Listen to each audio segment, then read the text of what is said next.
Guys, we're back. We're so back. Like, we're actually back. Like, back. We did have to take an unplanned vacation. Those things happen, guys. Life was lifing. Schedules were clashing. Clash of the schedules. It was not giving cutie to be. Not at all. But it worked out this week. Yes, it did work out. Yes. And also, we're going to give you guys a sweet treat. We don't want to, be those stars. So we're going to post 2 episodes this week. How cutesy are we? Wednesday, which is this one you see. Yes. And Friday. But please don't forget to like, comment, share, and subscribe. Turn on your post notifications. Yes. But for now, let's spill the reality. We are starting off speaking about Married at First Sight. Episode 4 and 5. Right? There's a lot to talk about. There's a lot to dissect. But you know when they say jam-packed, jam-packed with drama. I wish that's how they advertised these 2 episodes because because it was actually the rest of the season. It's looking like there's a lot going on now, and there's still a lot more to come. Yeah. But I think to start off, let's speak about the panic attack at the rage room thing. Okay. This is Makoto and Unguleko. I have a complaint for production or editors or whoever this pertains to. You can't just start a opening sequence, okay, great, ba, ba. Next thing, ba, ba, ba. I'm like, what? No context whatsoever. None. Like, there was no context. Like, I just saw Makoto banging. Chris Brown is banging. Next thing, boom. Makoto on the floor. Next thing, bam. My father, how dare he do that to me and my son? Next thing, boom. I'll be your father. I'll be your brother. I'll be your everything. Next thing, boom. I just want to trust you. You can trust me. Next thing, bam. Who knew that a broken glass would change everything? Wait. And then it ends. Before you continue. That felt like a trailer of exactly how that scene went, because that's exactly to the T. That's my nose. That's exactly how it went, and then it just ended like that, and it did. So it started like that and ended like that. Also, and I was like, what's guys, the goal? Chris Breezy is so cheesy because he's saying that line as he walked out. Who knew a broken? And he thought he ate that. Oh, he did. Because didn't he throw a little piece of glass or something? I just thought to myself, what in the generations is going on here? A lot is happening. Yeah. And I just wish, Sana, you know how you guys create reality TV shows. Well, you know how they walk in, today we're at the rage, we're here because that. Walk us through it. Because you can imagine how confused we are as viewers when we open our television. We see the opening sequence, we see previously, and then opening sequence, then next thing, that's what we get. Literally. What? Heavy breathing. How could he do? I was like, guys, this is not how you. Yeah. This is not how you. No. But let's move past that because it doesn't add any context. Yeah, honestly, I don't even want to have an opinion on it because I don't have context on it, and it's one of those things where we can say something and then you know how these reality TV stars are. You guys went there, we shoot for 6 hours, you only see 2 minutes. Yeah. It's gonna be one of those ones for sure. But outside of that, I then want us to get into Portia and Ubongani. Yes, right? Yes. So there was a conversation that they had.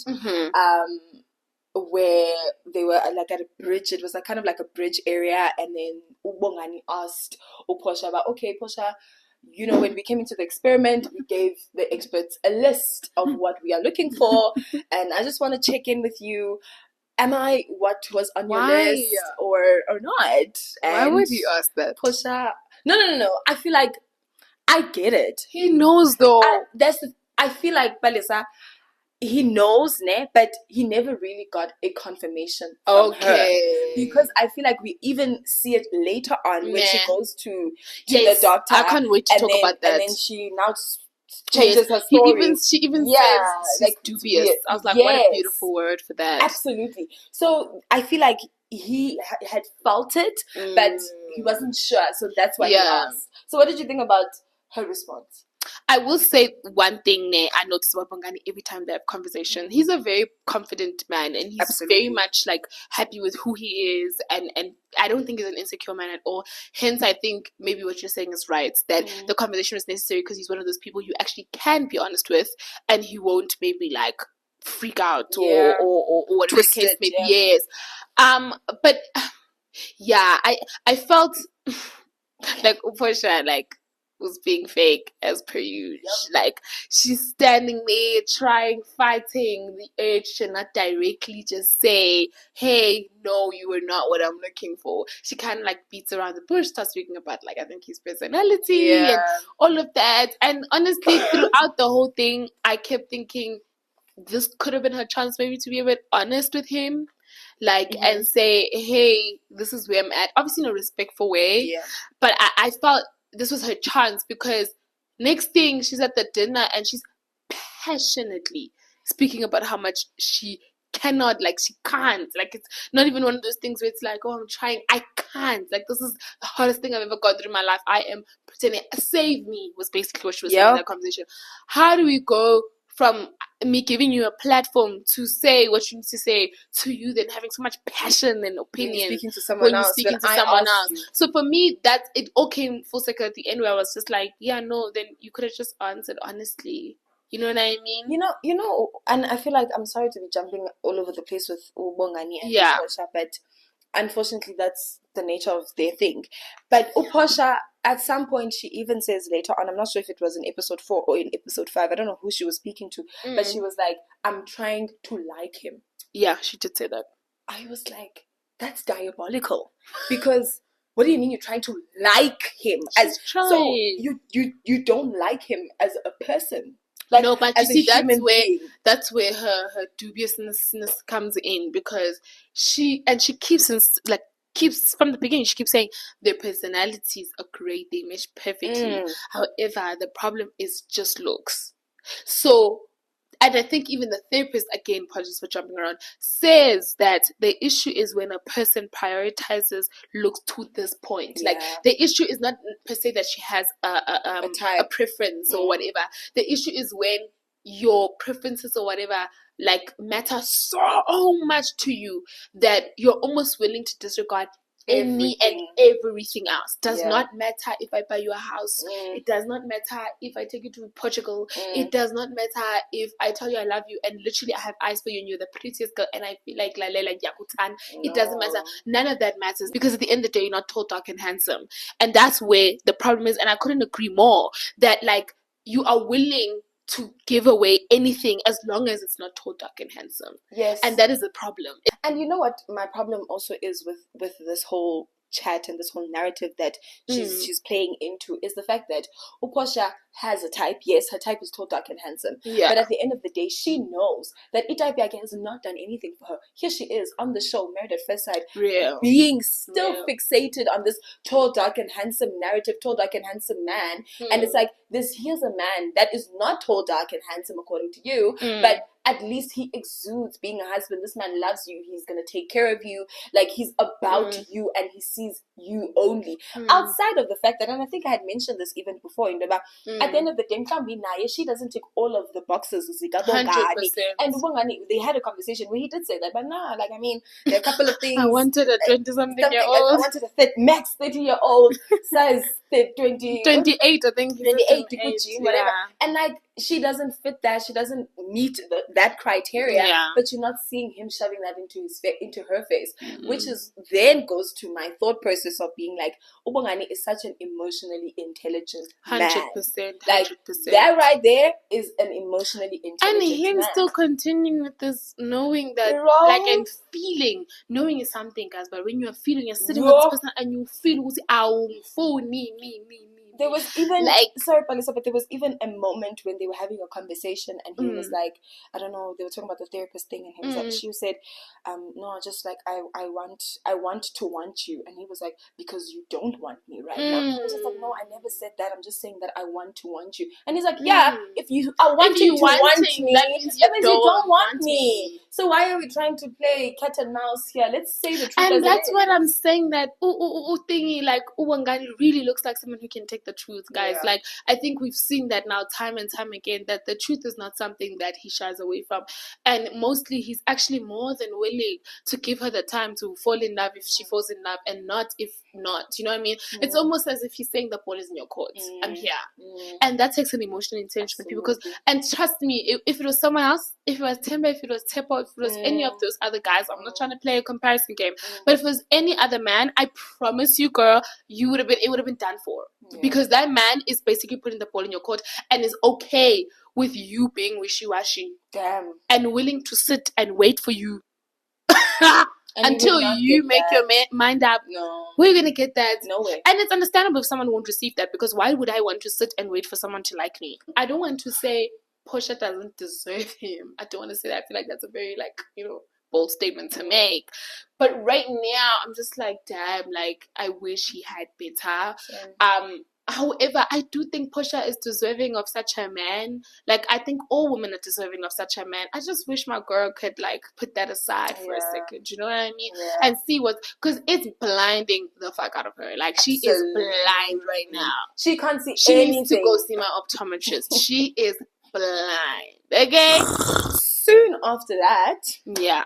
We have a couple of scenes. Of course, a lot of things are happening in between. But we go to the main event. Then we go to the dinner where all the couples are now together and we're all catching up. This is the first time that they're all meeting each other after the bachelor. Yes. We're gonna see who's paired with who. Exactly. Now we're gonna see your husband, we're gonna see your wife, right? We're gonna see your people. Now it's nice, they're all chilling at the table. First things first, Tepo obviously is making himself Steve Harvey. Uzenza out Dr. Phil. In the situation, he's orchestrating smartest one out of the bunch, asking the green flags, red flags. What are you seeing in your husband? Let's move past all of that. Let's go to Makoto and Nkululeko. I do want to say that I literally jotted down and I said, that whole dinner started off so very much, oh, we are so happy, until they started talking about sex. Sex is what sent everything for spiraling down. Okay, guys, I have so much to say about the sex thing with Nkululeko no Makoto, right? Mm-hmm. I absolutely understand where Umakoto is coming from. Yeah. And I think we even had a conversation about this before they even met, and we were like, we don't understand why he's making this rule when he hasn't even met the person. It's giving very much dictatorship. I am the head of the house, you will follow. But now we are here. And we are here, we are married, and we understand that this is where this man is standing, and right? Granted. I am not receiving the sex thing well. In the sense of, Balisa, if the tables were turned. Oh, if the tables were turned. If the tables were turned. Oh, if they were turned. Umakoto. And I think someone did say that. And it was Makoto who was the one that was saying, I don't want to have sex for 2 months. And the same amount of pressure that they're putting on Nkululeko, it would have been a thing. It would have absolutely been a thing. I was even more disappointed when I realized that even production is adding pressure onto this man. Yes. Because they asked him, are you asexual? It's not about that. It's about him making a personal decision and a personal choice to be like, no sex until 2 months. Fine, let's move past that.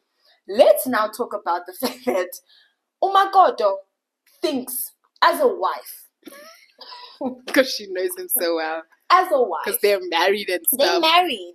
They're good. She knows all that the couples are nice.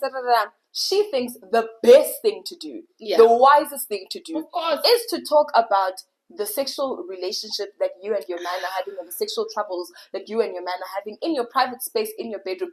Put it right here at the table. Let's talk about that. What do we think? I know and understand that people were all talking green flags, red flags, this is better. Yeah. But at the same time, no one was actually putting their laundry There's levels to the shit. There's levels to it, and unfortunately, she crossed that line. I fear if I was Chris Breezy, that would have been it for me. Thank you. Because ufunani in my pants on a table where we're having dinner, and we're kicking with couples that we actually don't know. Let's be honest. Do we know each other? No, we don't. Because even as ladies, we're not that tight. Even as men, we're not that tight. We met that one time at our bachelor parties. First and last time we saw each other. And then now we're meeting as couples. And these are the people you feel, if I was to bring this up, actually, anyway, even your bestest of friends. But I'm just saying, here we are, and you decide, actually, let me talk about our sex life, and let me speak about how you are the problem. Yes. And let me actually come at you about your men's health. I kept thinking what you were thinking. If this was turned around, okay, And he was like, ma'am, there's a problem down there. Your river is not flowing.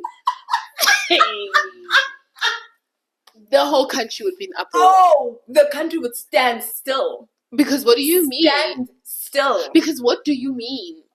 And that's what am I right in thinking that she mentioned the whole men's clinic thing at the table? No, I think the men's... Oh, yes, she did. Because at first I thought... Because I heard, like... him talk about it to Portia specifically, right? But then I was like, I feel like she said it at the table. Then when Balisa and her man were gossiping, he said, she said, I'm taking him to the men's clinic, and then he said, you almost died. So she definitely said it at the table. I was so embarrassed. Why would you say that? And I'm so sorry, but guys, 100% like. Like no, we are Jaela. And I just think you're contributing to the problem. We already know when it comes to men's health, my issues on my knee. Men don't want to go to the doctor for different reasons, for stigma, stereotypes, so forth and so on. You already know that's a problem that happens. This man, you just met him, he's supposed to be your husband. You're supposed to be his safe space. You're supposed to help him. You know what I mean? You're supposed to suggest things that are good for him. And so suggesting him to go to a men's clinic is not a problem, my sister. But doing it in the way you're doing it, that is the problem. And before you get to men's clinic, you could have chosen to have a proper conversation and understand him. I think the problem with Makoto didn't want to. Makoto didn't want to understand Chris Brown and had already decided what the problem is for him. She didn't want to actually genuinely take what he's saying and accept that rejection. I think that's the problem. Makoto definitely struggles with rejection, and maybe it's the whole father thing she was talking about or whatever the case may be. But rejection, she has a problem with that shit. She does, because even when he said, I don't want to fight right now, can we move it to tomorrow? She was like, what? So you're invalidating my feelings. You're invalidating, like basically you're rejecting now I want to have a conversation. You're saying no, briga. So she has a problem with that. And I feel like when she heard Chris Brown saying no, I don't want to have sex, I think she fooled herself into thinking he'll change his mind, because obviously I'm gonna back that ass up in bed. I'm gonna massage him. I'm gonna and then it's gonna push, and before you know it, we'll be with him. Then she realized that he's standing on business. Oh, yes. And she thought to herself, I'm not going to be the one who's going to be rejected and be seen like I'm not pleasurable, like I'm not all that. He's going to be the one with the problem. And his problem is going to need to go to men's clinic. And everyone at this table is going to know that him and his friend down there need to go and go to the men's clinic. Take a trip down. I love that you're bringing this up, because absolutely, I think she interpreted him being like no as like now he's gay or he's not sexually attracted. You see, because she even said that to Portia. Like, I feel like are you gay? I'm like, girl, like why would you go to the extreme? But besides that, I want us to talk about the fact. I know it's jumping a bit forward, but Chris Breezy brought up in the Yoruba. Sometimes the reason it's my friend down there is not saying hello, hi to you is because of the way that you speak to me and the fact that you're disrespectful. It's like you disrespect me and then upinduchik, and then you all of a sudden you want to massage your back, and it's like I feel like it's not clicking to her, Stephen. It's not clicking, Stephen. Like people are different, and in our differences we need to be able to learn and figure each other out. So maybe Umakoto was used to very much these toxic relationships 100%. We're gonna fight, we're gonna we're gonna be at each other's necks, and then next thing we know that when we get into the bedroom, like everything's going to be sorted. We're gonna make up sex, and then it's gonna be good. But to Chris Brown is not that type of guy. He needs his mind stimulated. He needs you guys to be good for things to be good, and she's not understanding that. And I feel like I was about to say, I feel like her problem with Makoto is that Chris Brown, like she what he says goes in here and comes out here. She's failing to want to learn him. She's failing to want to understand the type of person that he is. The same way that I feel like sometimes he's not perfect. Far from that. Far from perfect. But it's like there are times where I feel like he's trying. Like I'm seeing the effort. I'm seeing him being like, okay, yes, we're fighting, but can we pause that? Can we just have a moment to laugh? Can we have a moment to just smile at each other? True. And I feel like the issue is, Umakoto, like you're saying, is used to sex in a certain way, right? And you need to understand that like, especially if you're going to be in a long-term relationship, that there's different ways. When it comes to sex, there's a lot, actually, that goes unsaid. Especially if relationships are short-term or people just don't speak about sex. They're just used to it being a thing of pa, pa, pa, pa, pa. But you actually have to discuss that thing to make it better for you and your partner. And I think just like you say, wants the sex to be a whole, like, a pa, pa, pa, da, da. No discussion, no, like, what makes you attracted to me, what's whatever. And that's why even that sex therapist advises them all the time, guys, play games, play thingy, make it fun, do this, do that. Because sex is not just the one-way thing where it's just straightforward. Makoto wants sex like she's an old lady who's in her 60s or 70s or 50s or something. And even they're advancing. And now that we're done talking about Makoto's bit of it, because she took up majority of the conversation. But of course, Portia then fagas us towards the end of the conversation. Because then Makoto's like, I just told you about my problems, actually. What about you? What's up with you? And she says, me words. No, what's up with you? Like, oh shit, they bringing Lavillas. She said, to whose house? Whose house are they bringing Lavillas to? Man. She was just, and they cackled. And they cackled. What's funny? That's funny. The fact that they're not going to her house. She doesn't know whose house they're going to. But not hers. She said, I don't want that man. No. And I'm not going to want that man. She said, no. Cut me out. Take me out, coach. End of conversation. That is the conversation. The conversation is that he's not coming to my house. I'm not my family. I'm not marrying that man. You? The embarrassment? The hell? What? Why would I do that to myself? Shut. No. Damn. That was basically the conversation. And also the entire time at the dinner, like, Portia was quiet. I think there was even a point. What did they say? I don't know what happened. They asked the Bongani something. They did ask them. They said it's pretty quiet in that corner. She was like, I'm thinking, girl, like, at least try. Like, at least try. Bongani was, holding it together for the both of them. Jonga. When he was speaking for the unit. He knows marriage. Oh my God. He was speaking for the unit the whole time. It's as if she wanted it to be known that, guys, I'm no, she did. Like, I don't even want you guys to be confused. I want you to all know. But especially because the ladies know Tota cancer. She wanted it to be clear in her face that, hey, I did not lie. Look at me right now. Do I look happy? You first. Yes or no? You. Yes or no? But then again, Ubangani gave us a little bit of context later to be like, nah, she was sick. Oh, yes. I'm like... No, Bongani was just... No, he knows. A man who understands marriage, he was covering up for his wife. That was so sad. That's what people in marriages do. That was actually... Portia. Got a lot to learn. So, and there was something that Nkululeko said. The thing is with Nkululeko, you will take his side, and then... Or you'll feel sorry for him, and then he'll come back. He'll reel it back. He'll come back and show you why. He'll reel it back. Is it the part where say what you want to say? He said, "Women don't know what love is. We need to teach them." Professor. Yes, teacher. No teacher. Let me also dissect the fact that, guys, in this season of Married at First Sight, like, all these men are trying to come across like these wise. The only one who's not doing that is Bongani, guys. Absolutely. But all of them are trying to come across.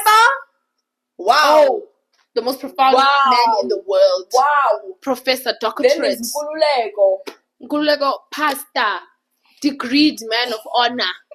But he says, women, what? How would they know what How love do they know love? How? Where would they learn that from? Hence, he told her at the rage thing, I will be your father, your brother, your cousin, your everything, your granny, your grandfather. I'm going to teach you what a love from a man Thank you. Like I'll teach you love. I'll show it to you. Because where did you see it? How the hell would you know it is? Nowhere. That then leads me to the lovely conversation they had when Nkululeko comes home. Oh, he says, Makoto baby, is looking scrambly young. Green crappy top, shorty shorts. She wasn't even wearing shorts. Bony. Oh, she was wearing pants. She's wearing those pattern pants. Oh shit, yes. She's in the kitchen. Bonies. She's cooking for her man. She's excited. Her man's coming back home. Okay. She's cooking. She's in the kitchen. He comes out the bedroom and he's like, "Oh, that shower was needed, man. Yes. That was a long You're thinking, day." whoa, young. And, you know, married. In my head, I'm thinking the obvious next conversation is going to be, how was work? Yes. How was your day? Your shower was needed. Of course, baby. Why? Let's dissect that. No, but instead, Ikoluneko says, you know, I'm just not comfortable seeing you wearing clothes like that. And let me say, looking half naked, for lack of a better word. For lack of a better word, I see it all. You're half naked. I see it all, Pookie. And all that skin. As a husband with his as wife, a father, as your brother, I'm not comfortable. I'm not happy. Mind you, they're in the house. Mind you, she's not naked. He's not comfortable. Mind you, she's not naked. No, and she's wearing a crop top that's a turtleneck. That's my favorite thing about that crop top. I thought, well, that's the most covered up it can get. Because her boobs are not even showing. So, which part is naked? What, the stomach? This area. And I'm also going to guess, because I don't think she's wearing sneakers, this area as well. So that's naked. That's skin, yes. So what does that mean? So now that she's married, she has to be fully clothed, fully covered at all times. You see that outfit she wore to the parents' meetup? Yeah. That's the vibe. That's what we're going for. Even that, we could see some ankle, but tailoring is a thing. But that's the direction we want to move into. That's so interesting. Then, of course, our favorite couple, # most likely to make us. I think they went down a couple of votes. Yep. Because in this episode, we start off strong. Let's start with what he started with. He comes back home from work, pissing me the hell off. He comes back home from work. She's excited. She's seeing her husband coming back from work. About her. And then he sits down and he's like, "Have you been drinking wine the whole day?" The whole day, Bodi. What? The whole day and wine. What? Does that make sense to you? Like, also at this point, I'm like, no, this man, maybe he wants when all things go bad. Like, if things go bad, especially because now people are assuming that Nati, this was part of his plan or whatever. But that's a whole other conversation. Yeah. It's feeling to me like he wants to find a problem with her. Yes. Because the whole drinking thing, you're not going to see me drinking wine and ask me if I've been drinking the whole day. You haven't even sensed whether I'm drunk or not. Because firstly, Unelisa is very, babe. She's always very hyper. Yes. She's on. She's always on. You know what I mean? So for you to not even sit 5 seconds and to ask me if I've been drinking wine the whole day, you don't even know. I'm gonna actually need Unelisa to wake the hell up. Oh, I'm gonna need her to stop laughing. She's princess. I'm gonna need her to stop laughing and wake up. She's a princess. That's because she's like, no, baby, what's enough? I'm drinking wine the whole day. Girl, this man is basically calling you a drunkard. He's calling you an alcoholic. He's trying to paint this picture to everyone. But when he's gonna succeed because now where you are just floating in the air. No, correct him. Correct him, baby. No, this is literally my first or my second class. Why would you assume that? Don't ever say that to me again. Don't ever in your life. Not at all. But anyways, talking about her not strictness, he comes home with, I guess, heavy news. Sits her down after asking her about her drinking. He says, well, moving along my drunkard, we got a little bit of an issue. Hey, bo, what's our issue? I baby mama. I was with baby mama. I was like, hey, bo, baby mama. I met the love of my life. I spent my life with her. And she's not happy. And she said she will never, ever, ever accept us. And she told my sister, because she's that comfortable, she told my sister that she will do anything to make sure that this little thing, you and me, my drunkard, doesn't work out. That we're not drunk in love. She's gonna make sure that she is going to do that. So how do you feel? Melissa, she sat in that confessional, yes. Oh, she stood. She's standing on business, I guess. And she said, little does she know. Period. I'm not going anywhere. Whoa. I said, girl, according to your man, you're going to rehab. Let's get into it. But it's because firstly, I need us to talk about firstly the fact that this man is saying this. Down. This is his dream. There are two women fighting for him. That's what he said to her. How do you feel? Firstly, why are you chilled? Like he's unbothered. That was my biggest concern. The fact that you're saying all of this, it's almost like he's trying to get a reaction. Like he's saying this because he wants to see how she's gonna react and if she's gonna, be jealous. But what the hell? Like who does she think she is? Let's go to her house. It was like giving. I'm like, are we in grade 7? Yes, and obviously Melissa being the mature woman she is. She just sits there and she's kind of like, oh yeah, understandable, because whatever. And which she already had said that if you have like 2 kids with a man, I would like to think it's not going to be easy to let him go. So she kind of recites that same thing that, well, I'm not going anywhere. Basically, let the storm come, let it rain on me. It's okay. Basically, she's saying let it rain on me and let it rain until it stops raining. Basically. Because I'm not going anywhere. Because I'm not going anywhere. I'm staying As a matter of fact, I have an umbrella and I'm staying with my wine in this place. I feel like if you're going to bring such news to me, you must immediately follow it with securing me. Because you are giving information that could possibly make me feel insecure or make me feel a bit shaken. Okay, maybe I don't think you're going to leave me, but now I'm like, oh, there's going to be someone who's constantly like trying and even has access to your family. Then there's also kids involved that I'm supposed to also be involved with. Obviously, that's something that's like shit. Like if I'm hearing that, I'm like, damn, you know what I mean? I'm like, oh my gosh, I must actually prepare myself for war. What you have to then do as a partner is fine. This is a situation that already exists. There's nothing we can do about kids existing and a baby mama existing. It is what it is. And, Unelisa's willing to accept the fact that, he's a man with 2 kids and a baby mama. That's fine. However, you then have to, as my partner, give me security. Give me a sense of I'm on your side. Give me a sense of I am going to lead this fight. You don't have to be the one who's fighting alone or doing all the work. I'm going to ensure that she accepts and understands this thing. I'm going to go speak to my family about putting boundaries in terms of communicating with her, what they can communicate with her, about. Like they can't be talking about you. Like why is my sister talking to you about Unelisa and feeling so comfortable to say I will do anything to ruin that marriage? You know what I mean?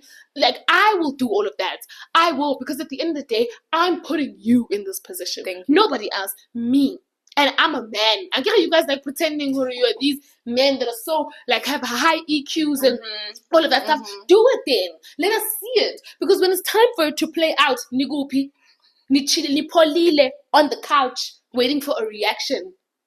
I was like, what is Melissa supposed to do? Jump? Nothing. Go fight. Go knock on the door. What is she supposed to do? Which is why I was saying to you, like he was way too chilled for my liking. Because honestly speaking, as you were saying, just to reiterate what you've just said, it's like you coming to me, you're telling me this is what's happening. Your baby mama is saying all of this. My thought process as your wife is that you're coming to me to tell me, baby, this is what's been happening. Sure. But don't worry about it because I'm going to do A, B, C, D, E, and F. I'm all the way to Z to make sure this gets sorted. I'm just letting you know, just to be transparent and so that you know what exactly is going on in my life and our life now. Also, maybe you can give me notes on how else you'd like me to. Is there something? Because now I'm telling you my plan. Is there somewhere you want to alter the plan? Is there somewhere you want to think? Let's discuss it. Because I'm making sure you're good, you're safe.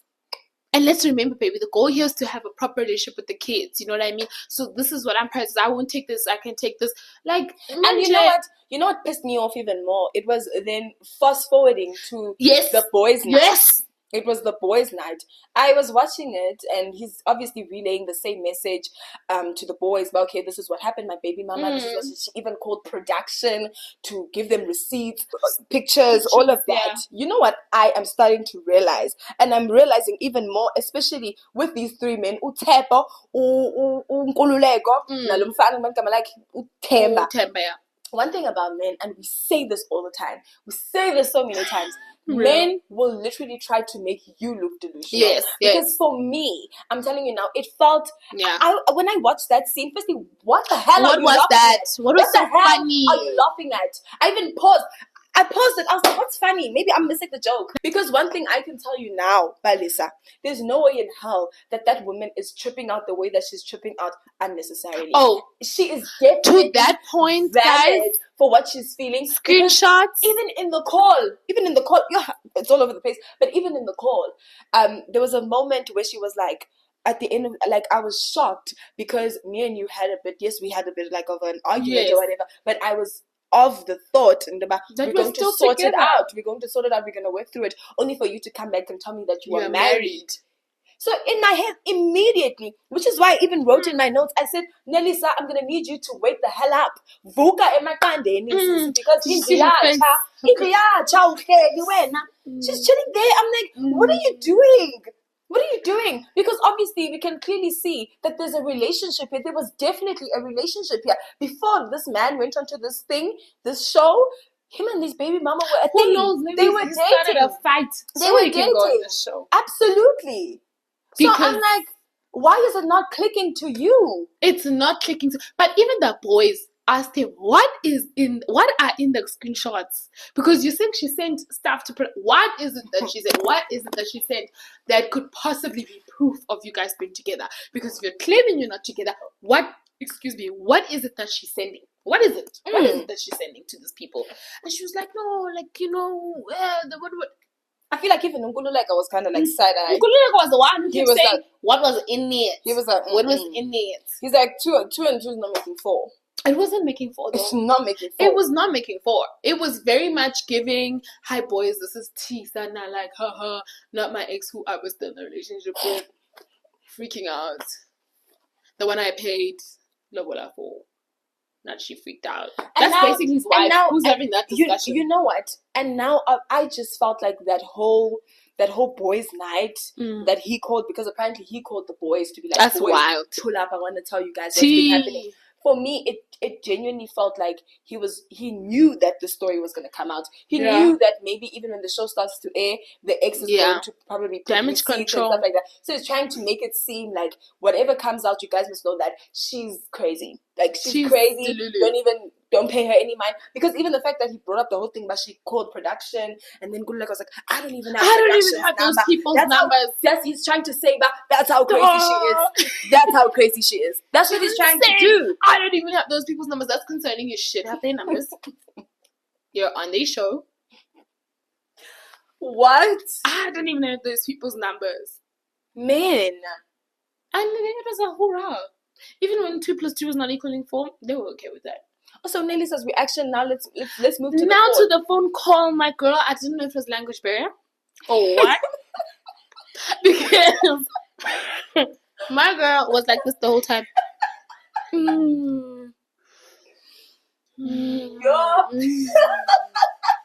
Then she does this thing with her face.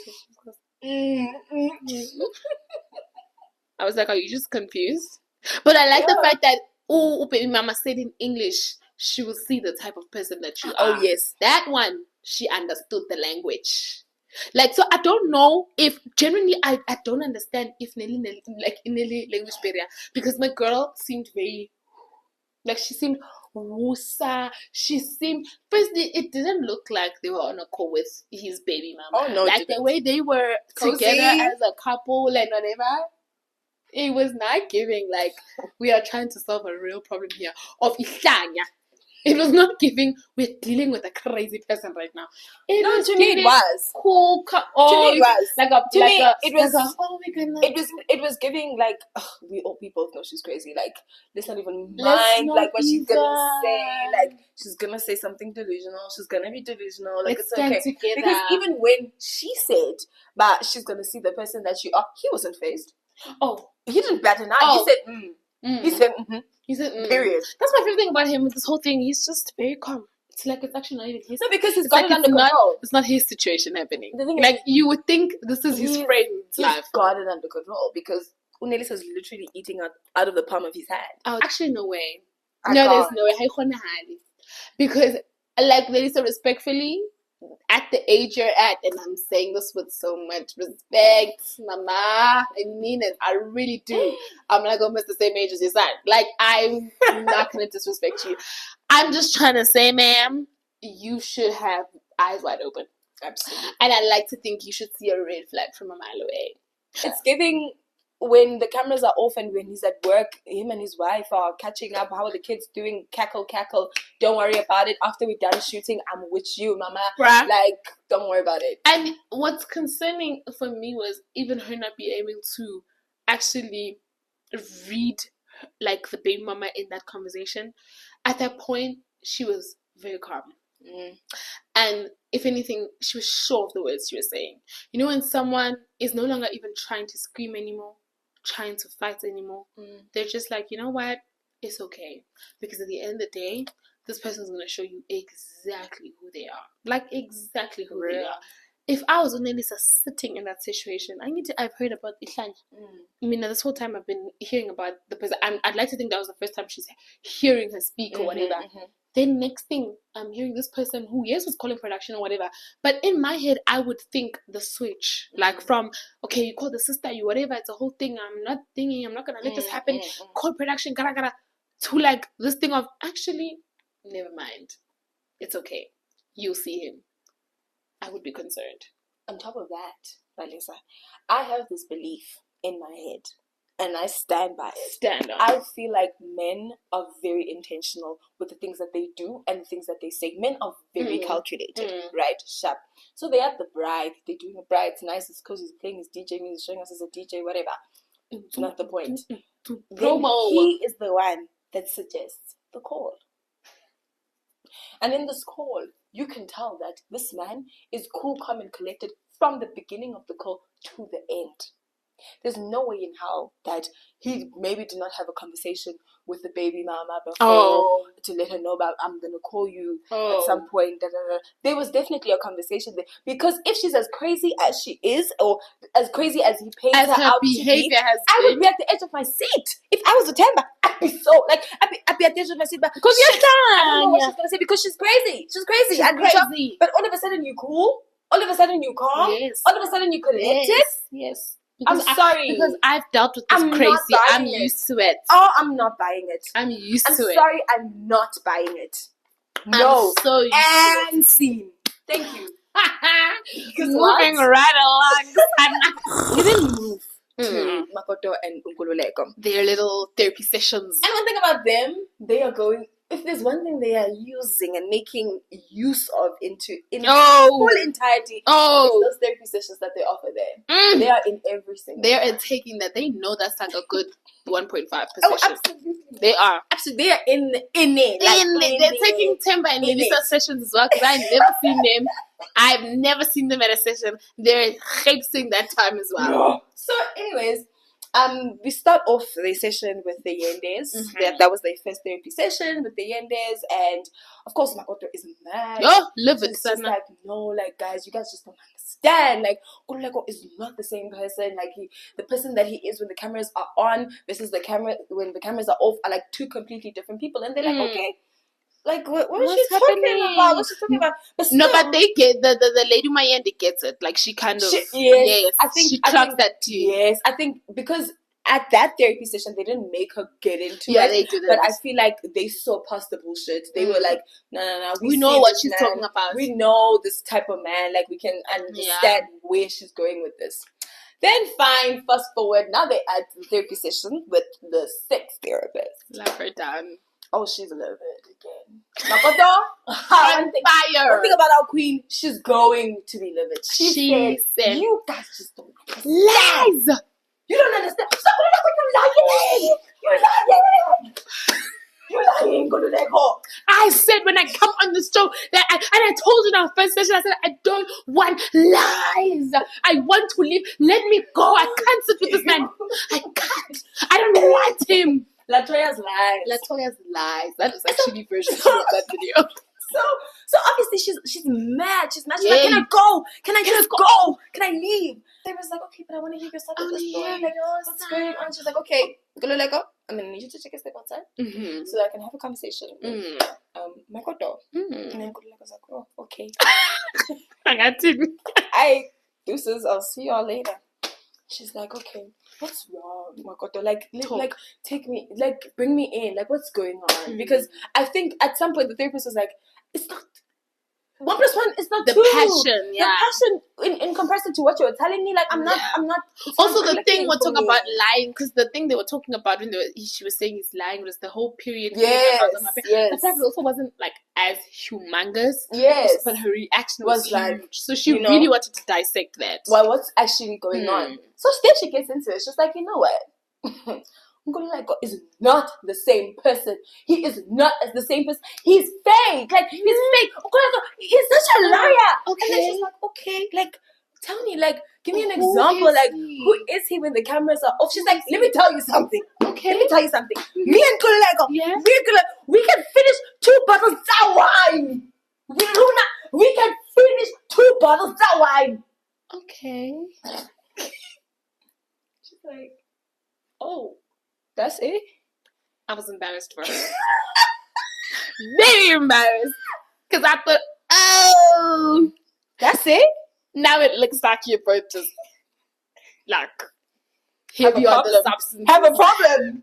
Don't want to be a timber or anything. But it seemed now like your relationship was built up of alcohol. And that's what you enjoyed about it. Even though I understood what she was saying, I feel like now what is going to go to the therapist is completely different.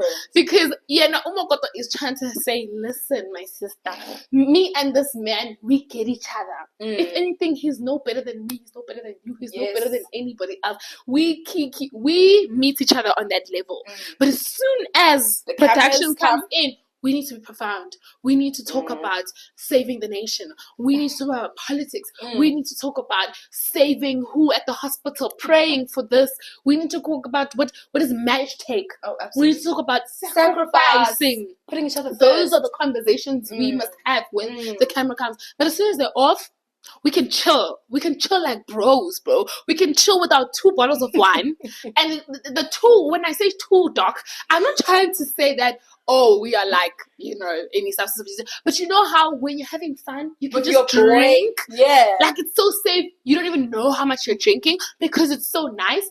And we're talking, doc. We're talking about how that night when we met at the club, he went and he had like 3 girlfriends, so he had to go to this one, and we cackled, and I said, Nani, I had a boyfriend, my baby daddy, bruh, he's like, basically, she's just trying to say, listen, guys, this man gets me. Like, nobody gets me like you. Like, he gets me, and he is basically me. She even said that if he was the same person he was on and off camera, I'd be in love with him.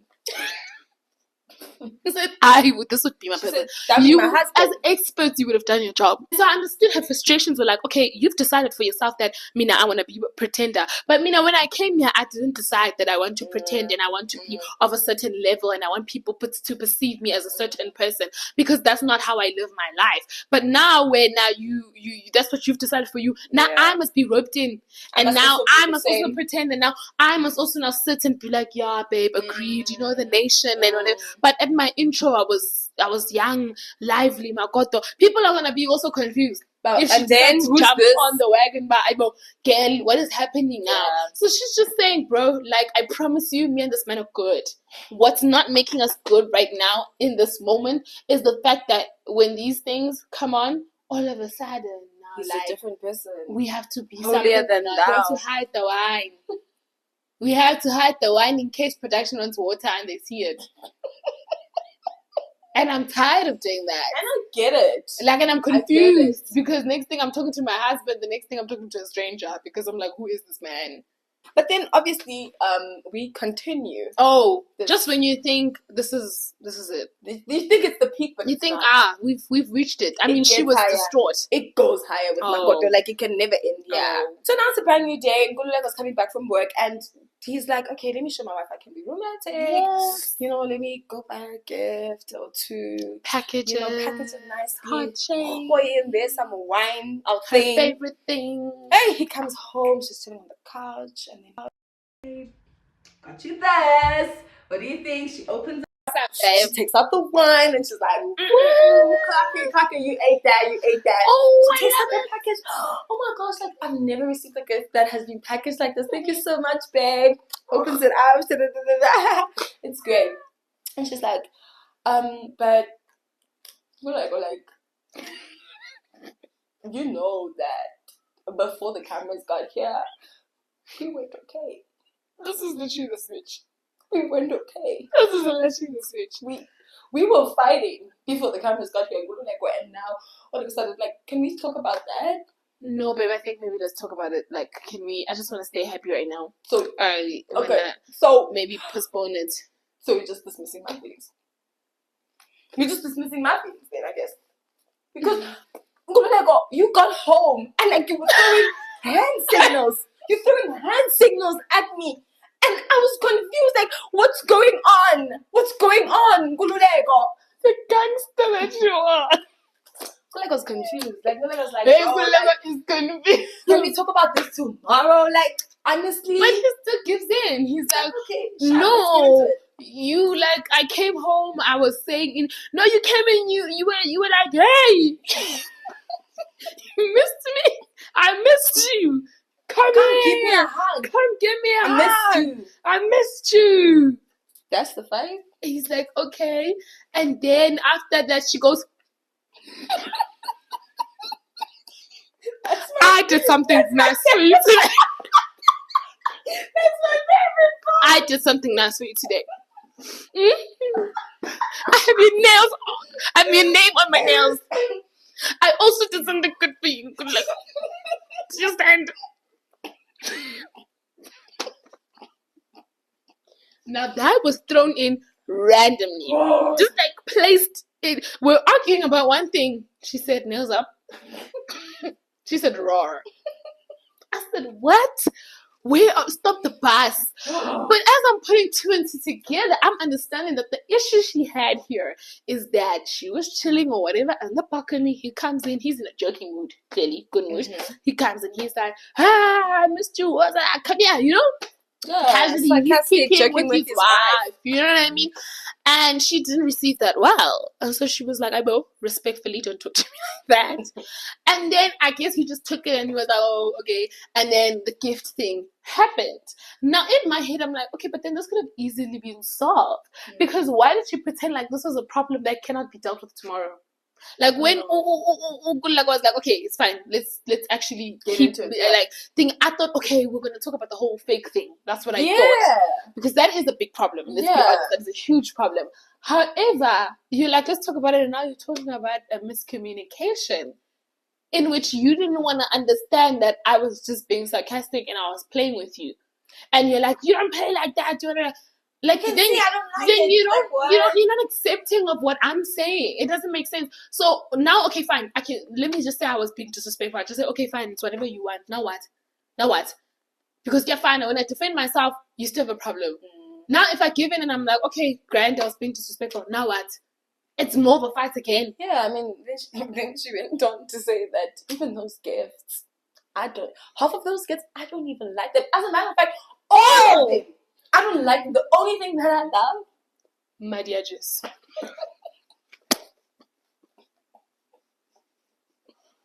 Why would you put Jesus in this? Makoto, like, I'm sorry, babe. Like, I'm sorry that you actually need to be self-introspective. Communication and reflect. It's not giving, I'll see. It's not right now. And I hate that I'm sitting here like busy feeling bad for Kuleko. Chris Brown. Because you don't want to just listen to him. Come on. And it just felt like she was trying to prove that, like, oh, guys, you see, this is it. You see what I'm talking about? Still, it didn't me, but we are fighting. It didn't even help the case because still, she ended up looking like the problem. But that's not what it gave in her head. In her head, it gave. Do you see how he gave me a gift and whatever? When we were actually fighting before. But we were fighting before. I promise you, see? And I'm going to show you now. He's not going to deny we're fighting. He's not watching. Like, I'm like, girl, now you look weird. Now you look, because literally the way you did it was literally switch up. It went from, oh, baby, this is the best. Yeah. Before here. How? It was so random. Now I'm like, I don't let the beat drop. And like, then, what? Come on, let's be so real. But anyway, I don't think after those 2 episodes, I'm not hopeful for any of these couples. It's lost. son, hope is lost. The only people in these 2 episodes that looked hopeful was Tebo and Palesa, and that's because we didn't get much of them. We only got them gossiping, and then obviously the scene where he swore on his life that he will never speak about polygamy again, and from there they were kind of chill and they had their dates and whatever. So they're the only ones that in this episode didn't really have anything crazy happening, and so I guess they're the 2 that you're still hopeful for, but we obviously now know because we've seen that it goes down. But yeah, in these 2, the 3 couples, even the couple we thought was gonna make it, is in shambles. It's bad. It's bad, and I think we've predicted like these couples are not giving at all this season. But it's fine. We'll continue watching, and we'll hold it here for today. Don't forget to like, comment, share, and subscribe. Turn on your post notifications, and we love you guys. Bye.